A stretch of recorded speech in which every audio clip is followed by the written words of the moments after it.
המשבר במצרים והמתח ברחובות שם הביאו כמובן לירידה משמעותית במספר התיירים שנכנסים למדינה.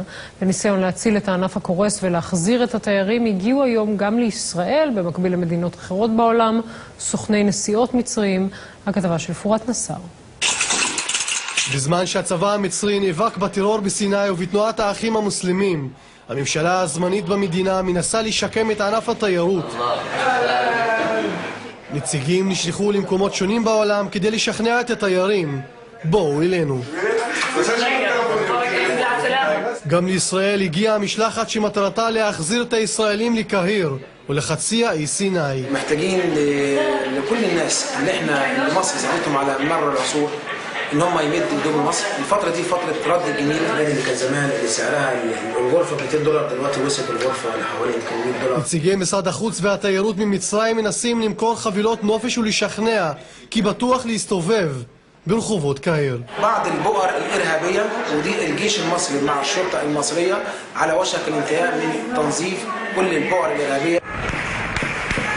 מהומות הדמים במצרים אמנם שכחו, אבל סוכני הנסיעות הישראלים לא משוכנעים כי ניתן לשווק את השכינה מדרום כאטרקציה תיירותית בטוחה. לשרם א-שייח בטאבה זה בסדר גמור, לקהיר עד שנבדוק, אנחנו המשרדים נבדוק את העניין שם. يشوع عن إسرائيل إنه عدم السفر لمصر لسينا. هذه خاطئه ان هو عدد السياح اللي دخلوا شرم الشيخ وطابة ودهب من الصيف لحد العيد.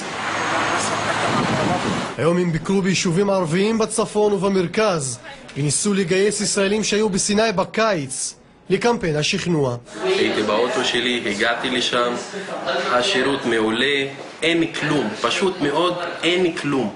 كشعب متفائلين ان الفترة اللي فاتت انتهت.